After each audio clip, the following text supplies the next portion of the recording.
The sun beamed through the windows of the small apartment as Caitlin Clark laced up her shoes, just like she had done thousands of times before. But today felt different. Her phone wouldn't stop buzzing with notifications, friends, family, and fans all sending congratulations on her latest achievement. She smiled, took a deep breath, and tried to focus on the day ahead. Nobody could have predicted that the girl from the cornfields of Iowa would become basketball's biggest talking point, growing up shooting hoops in her driveway until the streetlights came on. She had always dreamed big, but even in her wildest dreams, she couldn't have imagined this. Just play your game, her dad used to tell her. Simple advice that had carried her through high school, college, and now into her rookie professional season. And what a season it had been so far. The numbers told a story that couldn't be ignored. When Caitlin played, viewership jumped by 75%. Arena seats that had sat empty for years suddenly became hot tickets. Her jersey sales outpaced even some of the biggest names in the men's league. Basketball fans couldn't get enough of her distinctive playing style. Those impossible three-pointers launched from practically half court, the no-look passes that left defenders spinning, and the pure joy she brought to every game. Did you see that shot last night? People were asking each other at coffee shops across the country. Videos of her highlights racked up millions of views online within hours. Kids in driveways everywhere were yelling, "Clark for three," as they launched their own ambitious shots. But something didn't add up. Despite all this enthusiasm, the big networks, especially ESPN, seemed reluctant to fully embrace the phenomenon. Games featuring the rookie sensation were often scheduled at odd hours. Coverage was minimal compared to matches that drew half the viewership. Post-game analysis would briefly mention her record-breaking performances before quickly moving on to other topics. At first, Caitlin tried not to notice. Basketball was basketball, and she was there to play, not to worry about TV schedules and media coverage. But the comments from fans started pouring in. "Why isn't your game on prime time? Had to search for 20 minutes just to find the highlight reel. ESPN spent more time covering yesterday's golf tournament than your 40-point game." One evening after practice, Caitlin sat on her couch scrolling through her phone. Her roommate, another rookie on the team, was cooking dinner in their small kitchen. "You see this?" Caitlin called out, holding up her phone. "Tonight's game broke viewership records for the season, but it's barely getting any coverage." Her roommate walked over, wiping her hands on a kitchen towel, and looked at the screen. "Yeah, not surprising anymore. It's like they're fighting against the numbers." "But why?" Caitlin asked, genuinely puzzled. "Isn't the point of these networks to get viewers? To give people what they want to watch?" Her roommate shrugged. "Old habits die hard. They've been doing things a certain way for decades. Maybe they're not ready to admit things are changing." The conversation stuck with Caitlin as she went to bed that night. She tossed and turned, thinking about all the young girls who had told her how inspired they were watching her play. How many of them couldn't find her games because they weren't being properly promoted or broadcast? How many future players were missing out because the old guard couldn't or wouldn't adapt? The next morning, she received a text from her agent. "Big game tonight. ESPN finally gave us the primetime slot because the scheduled game got postponed. It was their chance to prove a point." Caitlin sent a quick group text to her teammates. "Let's make this one count." And they did. That night, they played like they had something to prove. Caitlin hit shot after impossible shot. The crowd was electric. Social media exploded with clips and comments. It felt like the whole country was watching. After the final buzzer, as she walked toward the locker room, a network reporter caught up with her for the standard post-game interview. "Amazing performance tonight," the reporter said. Microphone extended. "Did you feel extra pressure playing in the primetime slot?" Caitlin almost laughed. There was the narrative again, that women's basketball somehow didn't belong in prime time, that it was an exception rather than where it deserved to be. "No pressure," she replied with a smile. "Just grateful so many fans got to watch without having to search through the channel guide or stay up until midnight." The comment was subtle enough, but those paying attention caught her meaning. By the time she had showered and changed, clips of the interview were already circulating online. Back in the apartment that night, Caitlin's phone rang. It was her dad. "Proud of you, kiddo," he said. "Not just the game, the interview too. You caught that, huh? She smiled. Hard to miss. You standing up for yourself in the game. That matters just as much as those 3-pointers. As she fell asleep that night, Caitlin had no idea that her small comment would be the first domino in a chain reaction that would force one of the biggest sports networks in the world to completely rethink their approach. She was just a basketball player who loved the game and believed others should have the chance to love it too. Little did she know, the real storm was just beginning to brew. 3 weeks after that primetime game, things hadn't improved much. If anything, the coverage seemed to get worse. It was like someone at the network had taken Caitlin's subtle comment personally and decided to double down on the old way of doing things. The team was halfway through the season now. Caitlin's stats were breaking records left and right. Her name was being mentioned alongside legends of the game. Kids were showing up to arenas with homemade signs and wearing shirts with her number. Yet somehow the major sports shows would spend 30 minutes discussing a third-string quarterback's ankle injury before giving her record-breaking performances a 30-second mention.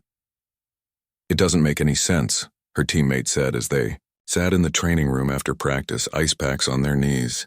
Your jersey is the top seller across the whole league, and they still act like nobody cares. Caitlin shrugged, trying to stay focused on the game. As long as we keep winning, the rest will sort itself out. But even her coach was getting frustrated. After a particularly brilliant game where Caitlin scored 42 points and made 11 assists, numbers that would have dominated sports headlines if scored in the men's league, the coach found Caitlin in the hallway before she headed to the press room. You deserve better coverage than you're getting, the coach said quietly. We all do. This whole league does. Caitlin nodded. I know. But what can we do about it? The coach gave her a meaningful look. You have a voice. People listen when you speak. Caitlin understood what the coach was suggesting, but the idea made her uncomfortable. She had always let her game do the talking. Getting into a public spat with a major network wasn't her style. She was just a basketball player, not an activist. That night, Caitlin couldn't sleep. She kept thinking about all the messages she received, daily from young girls saying how they had to beg their parents to find her games on obscure streaming services, or stay up way past their bedtimes because the games were scheduled so late. One message in particular stuck with her. A father who wrote about driving 3 hours with his daughter to watch Caitlin play, only to have the little girl ask, if she's so good, why isn't she on TV like the boys? Morning came, and with it, a notification that made Caitlin's blood boil. ESPN had just released their Top 10 Sports Moments of the Week segment, and despite her record-breaking performance, she wasn't even mentioned. Instead, they had included highlights from college practice sessions and preseason games that hadn't even counted toward standings. She grabbed her phone and opened her social media. Her fingers hovered over the keyboard. Was this the moment to speak up? What would the consequences be? She put the phone down. No, she would wait. There would be a better time, a better way. That better time came sooner than she expected. 2 days later, the team traveled for an away game against their biggest rivals. The matchup had all the elements of a classic sports story. The 2 top rookies facing off, both teams fighting for playoff position, the history of bad blood between the franchises. In any reasonable world, it would have been the featured game of the week. Instead, it was scheduled for 3 p.m. on a Tuesday and buried on a secondary streaming channel. Despite the poor scheduling, fans showed up in droves. The arena was packed. Online viewing numbers were breaking records. Show as the game was trending nationwide as fans complained about the difficulty in finding a way to watch the matchup. And what a game it was. Back and forth, neither team giving an inch. Caitlin was on fire, trading baskets with the other rookie, Star. With 10 seconds left, down by 2 points, Caitlin got the ball. Everyone in the arena knew she would take the shot. The defense swarmed her, 3 players converging to stop her.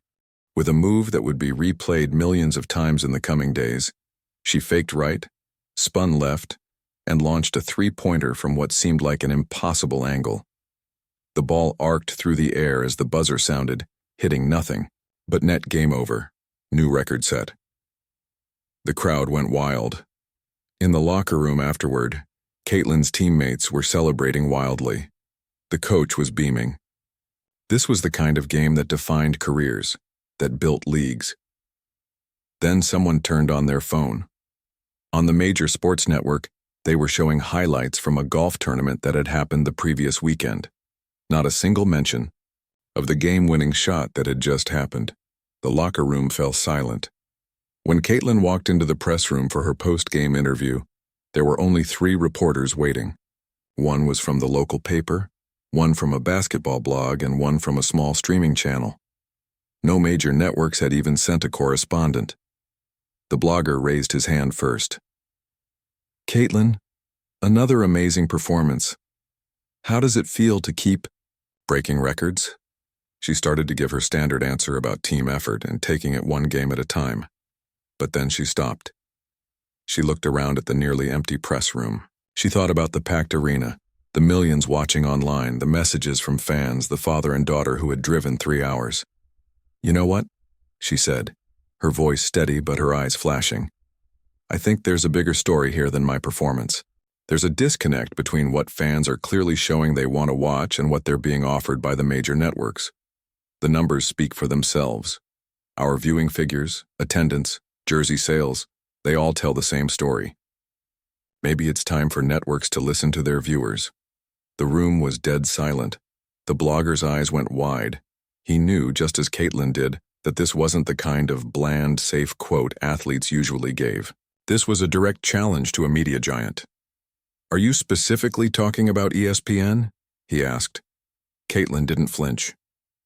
"I'm talking about anyone who isn't paying attention to what sports fans are actually interested in. The people have spoken. It's time to listen." As she walked out of the press room, Caitlin had no idea that her words were about to light a fire that would change sports broadcasting forever. Caitlin had no idea what she had started. By the time she got back to the hotel room that night, her phone was blowing up with notifications. The clip of her post-game comments had spread like wildfire across every social media platform. Friends, family, teammates, and even players from other teams were sending messages of support. "Did I mess up?" she texted her dad, suddenly worried about the fallout. His reply came quickly. "You spoke your truth. That's never a mistake." She fell asleep, still wondering if she had crossed a line that would come back to haunt her. But the next morning, she woke up to a world that seemed ready for the conversation she had started. The hashtag, #SitTheFDown, was trending nationwide. Fans were using it to call out not just ESPN, but all sports networks that had been sidelining women's basketball, despite growing viewership numbers. People were sharing screenshots of their viewing habits, attendance figures, and jersey sales, adding comments like, "The numbers don't lie," and "Time to listen to the viewers." What surprised Caitlin most was how the conversation quickly expanded beyond just her situation. Fans of other overlooked sports and athletes began chiming in, sharing similar stories of popular games and players being pushed aside for more traditional coverage. Her agent called while she was eating breakfast. "You've started something big.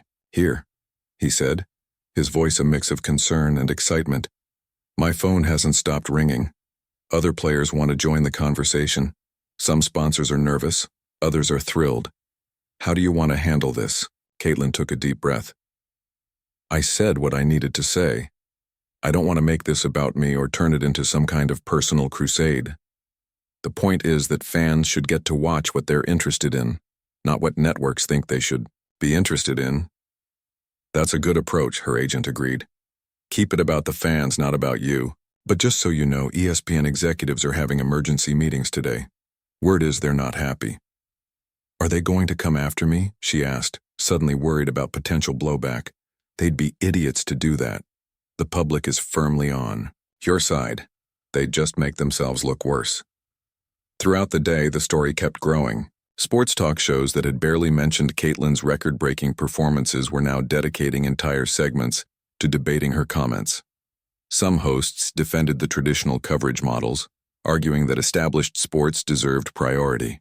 But many others pointed out the obvious, that networks were ignoring clear viewer preferences to maintain the status quo. One particular clip went viral. A well-known sports commentator who had been working in the industry for decades looked straight into the camera and said, The kid's right. We've been doing it wrong. When the numbers tell you one thing and you do another, that's not tradition. That's just stubborn foolishness. By afternoon, sports journalists had dug up the viewership numbers and were sharing them widely.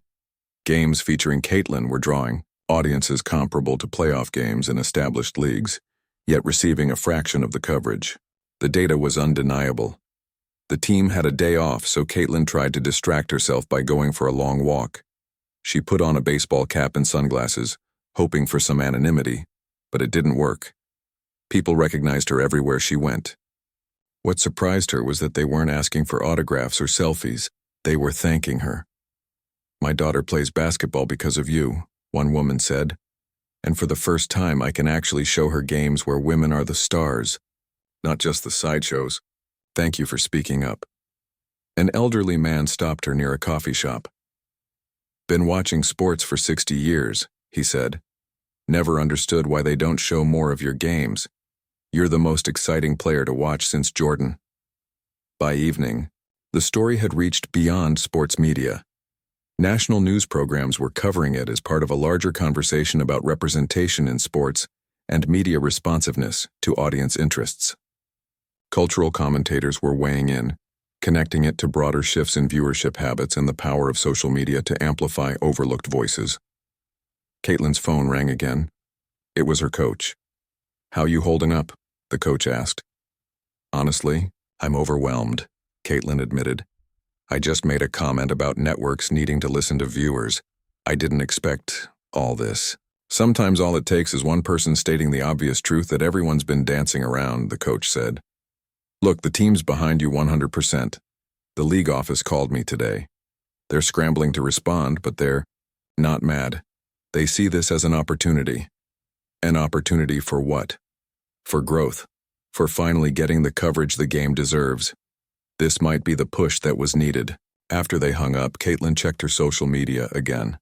The hashtag was still trending, now accompanied by a new one. Wearing "Show the Games." Fans were tagging networks, advertisers, and streaming platforms, demanding better coverage and more accessible viewing options. Then she saw something that made her laugh out loud. Someone had created a meme. A picture of an empty chair with the caption, "ESPN executives been real quiet since Caitlin told them to sit down." It had been shared hundreds of thousands of times. Her roommate returned to the hotel carrying takeout, food, and wearing a huge grin. "You're not going to believe this," she said, setting down the bags. "I just walked past a sports bar. You know what they were showing on every single screen? Highlights from our game yesterday. With the sound turned all the way up. People were packed in there watching women's basketball highlights like it was the Super Bowl." Caitlin smiled. "That's cool. Cool, it's revolutionary, and you know what else? Word is that ESPN called an emergency meeting with all their top executives today. Someone who works there leaked that they're freaking out about the social media storm. They're looking at the numbers and realizing they've been ignoring a gold mine." As they ate dinner, Caitlin's phone buzzed with a text from an unknown number. She opened it cautiously. "This is Lee from ESPN Executive Office. We'd like to schedule a call to discuss coverage moving forward. Your comments have sparked important conversations internally. Please contact us at your earliest convenience." Caitlin showed the text to her roommate, who nearly choked on her food. "They're running scared," her roommate said after recovering. "The question is, what are you going to do now?" Caitlin looked at the message again. "Make sure they know it's not just about me.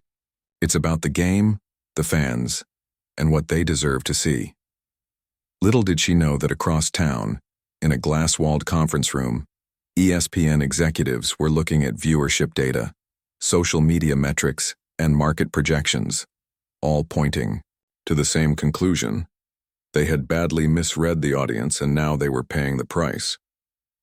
Caitlin decided to take the meeting with ESPN, but she wasn't going alone.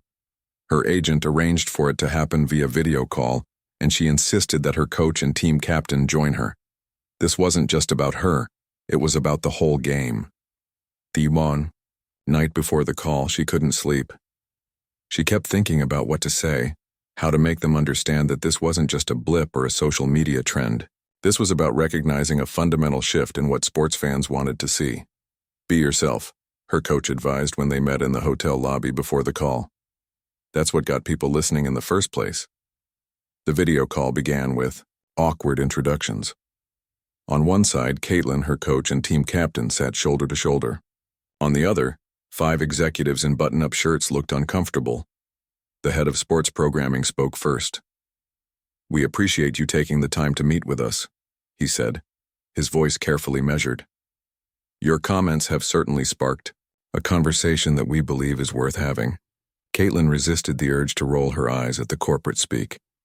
"I'm glad to hear that," she said simply. What followed was 45 minutes of the executives talking about audience engagement strategies and demographic shifts and content distribution models. They showed charts and graphs about viewership patterns. They talked about the challenges of programming decisions. Not once did they directly address her criticism or admit they had made a mistake. Finally, Caitlin had enough. She leaned forward. "Excuse me," she said, interrupting an executive mid-sentence about multi-platform synergy or something equally meaningless. "Can I ask a simple question?" The executives looked surprised but nodded. "Why is it so hard to just put the games people want to watch on TV at times when they can actually watch them?" There was an uncomfortable silence. Then one of the younger executives let out a small laugh. "That's actually a really good question," he said. The ice broken. The conversation shifted. The team captain spoke up about how frustrating it was for players to know their friends and family couldn't easily watch their games.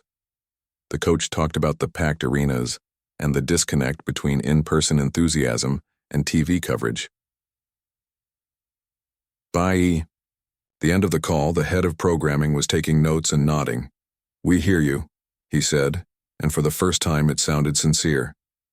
"Give us 48 hours to come back with a real plan. Not corporate talk, actual changes." After the call ended, Caitlin's coach gave her a high five. "Now that's how you get things done." True to their word, exactly 48 hours later, ESPN released a statement. They didn't mention Caitlin by name, but everyone knew what had prompted the announcement. In response to clear viewer interest and as part of our ongoing commitment to evolving with our audience, ESPN is announcing a major revision to our broadcast schedule, effective immediately. The statement went on to outline specific changes: more primetime slots for women's basketball, improved streaming options, dedicated coverage segments, and a new marketing campaign focused on the rising stars of the game. The announcement sent shockwaves through the sports media world. Other networks scrambled to make similar adjustments, not wanting to be left behind. Streaming platforms that had been quietly negotiating for rights to women's games suddenly went public with their bids, creating a bidding war that would have been unthinkable just a week earlier. Caitlin's phone rang nonstop with interview requests, but she turned most of them down. "Let's see if they actually follow through before we celebrate," she told her agent. She didn't have to wait long. That very weekend, her team's game was moved to Saturday night prime time. The pregame coverage was extensive, with in-depth player profiles and analysis that had previously been reserved for men's games. The broadcast team included former women's basketball stars providing expert commentary. Most importantly, the ratings were spectacular. The numbers came in showing that nearly 3 times as many people watched compared to the same time slot the previous week. The following morning, Caitlin went for a run to clear her head. As she jogged through the park, a group of young girls recognized her. They were wearing basketball jerseys and carrying a ball. "We saw your game last night," one of them called out. "My whole family watched together. My dad said it was the best game he's seen all year." Caitlin smiled and stopped to chat with them. "Are you guys playing today?" she asked. "Yeah," another girl said. "We're pretending to be you. I made a buzzer beater, just like yours yesterday." "Let me see," Caitlin said. The girls set up an imaginary scenario, counting down the clock as one of them dribbled, spun, and launched a long shot that swished through the hoop. They all erupted in cheers. "Not bad." Caitlin laughed. "Keep practicing. Maybe I'll be watching you on TV someday." As she continued her run, her phone buzzed with a text from her coach. "Turn on ESPN when you get home." Back in her apartment, Caitlin switched on the TV. To her amazement, ESPN was showing highlights from yesterday's game as their lead story in the morning sports roundup. Not buried in the middle, not as a brief mention, the lead story. The anchor was talking excitedly about the record viewership numbers, calling it a clear signal that the network's new programming strategy is responding to what sports fans have been asking for all along. Her roommate walked in, still in pajamas, and stared at the TV. Is this real life? They're actually giving us the coverage we deserve? Looks like it, Caitlin said, still not quite believing it herself. Later that day, she received an email from the league commissioner. Just wanted to say thank you. The changes happening now are ones we've been pushing for behind the scenes for years. Sometimes it takes one voice saying the right thing at the right time to break through. Viewership across all women's games was up 70% this weekend. New sponsorship deals are already being signed. This isn't a temporary bump, this is the new normal. That evening, Caitlin's agent called with even bigger news. You're not going to believe this, he said, his voice giddy with excitement. ESPN wants to create a documentary series following your rookie season. Full access, primetime slot, major promotion. And they want to expand it to include stories of other rising stars in the league, too. They're calling it The Game Changers. Are you serious? Caitlin asked. Dead serious. And here's the kicker. The executive who proposed it said, and I quote, "We need to sit down and really listen to what our viewers have been telling us all along." Sound familiar? Caitlin couldn't help but laugh. They actually said, sit down? They sure did. Looks like your message got through loud and clear. As she hung up the phone, Caitlin felt a wave of satisfaction. This wasn't just about her getting more screen time. This was about all the young girls who would now be able to see themselves represented on the biggest sports stages. This was about changing what was normal in sports coverage. And somehow, almost by accident, she had helped make it happen. 3 months later, Caitlin stood at center court during the league's All-Star Weekend. The arena was packed to capacity, with fans holding signs and wearing jerseys not just with her number, but with the numbers of all the league's top players. Kids lined the railings hoping for autographs. The atmosphere was electric, like a major event, not the afterthought it had been treated as in previous years. Most importantly, the red lights of TV cameras were everywhere. The entire weekend was being broadcast in prime time, with preview shows, analysis segments, and special features running across multiple networks. Could you have imagined this a few months ago? Her teammate asked, as they waited for the skills competition to begin. Caitlin shook her head. Not in a million years.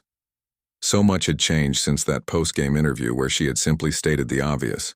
The league commissioner had called it the Clark Effect in a press conference, and the name had stuck. Sports business publications were now using it as a case study in how audience data should drive programming decisions rather than tradition or outdated assumptions. The documentary series that ESPN had proposed, The Game Changers, had launched to massive viewership. What started as a focus on Caitlin had expanded to tell the stories of players across the league. Young girls were now naming female basketball players as their heroes, not just male athletes from other sports. Most significantly, the ratings hadn't dropped off. If anything, they had continued to climb. What the networks had feared would be a temporary blip driven by controversy had proven to be sustainable audience growth. Sports bars that had never shown women's games were now hosting watch parties. Fantasy leagues had sprung up. Merchandise sales had exploded. You ready for this? The league's veteran superstar asked Caitlin as they prepared to be announced to the crowd. Ready as I'll ever be, Caitlin replied. The veteran nodded toward the stands. You see all those kids up there? That's because of you, not just your playing, though that's pretty amazing too, but because you spoke up when it mattered. Before Caitlin could respond, the announcer's voice boomed through the arena. And now, in her rookie season, already breaking records and changing the game, please welcome Caitlin Clark. The roar from the crowd was deafening. Later that evening, after the skills competition, which Caitlin had won, adding to her growing list of achievements, she found herself sitting in a quiet corner of the players' lounge. The league had organized a dinner for all the All-Stars, and everyone was mingling, enjoying a rare chance to relax together. The league commissioner spotted her and came over, bringing with her a middle-aged man in an expensive suit whom Caitlin didn't recognize. "Caitlin, there's someone I'd like you to meet," the commissioner said. "This is the new head of sports programming at ESPN." Caitlin stood to shake his hand. "Nice to meet you. The pleasure is all mine," he said. "I just wanted to thank you personally." "Thank me?" Caitlin was confused. "For what?" He smiled. "For making us sit down and take notice. I was brought in specifically to overhaul our approach to women's sports. Coverage after let's call it the awakening you sparked. The old guard didn't want to adapt, so the board decided new leadership was needed."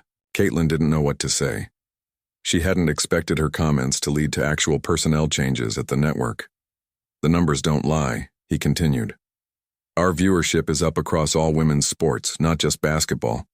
Ad revenue is up. Subscription numbers are up. Turns out giving people what they actually want to watch is good business. Who knew?" He chuckled at his own joke. The commissioner smiled. "I told you it was bigger than just basketball," she said to Caitlin. After they walked away, Caitlin sat back down, trying to process this latest development. She hadn't set out to change the sports media landscape.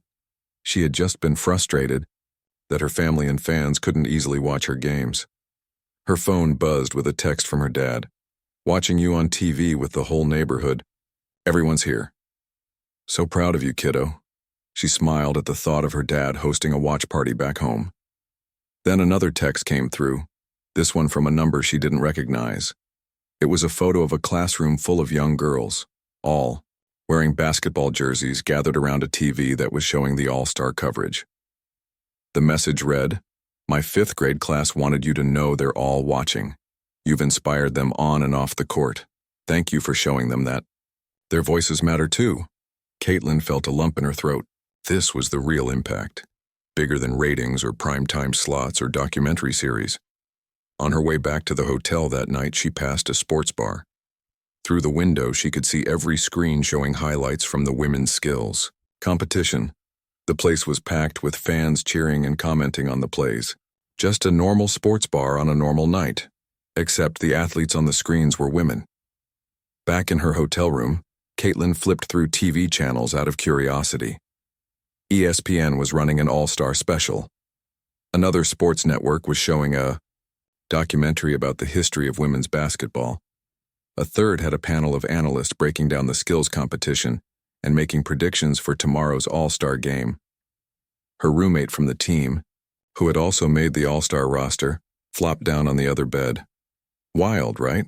she said, nodding toward the TV. "Remember when we used to joke about how nobody could find our games even if they wanted to?" "Feels like a different world," Caitlin agreed. "You know what's even better?" Her roommate continued. "My little cousin just got recruited to play college ball. She told me that when she was meeting with coaches, they all talked about how the pro game is getting so much exposure now. Like they're using it as a recruiting tool.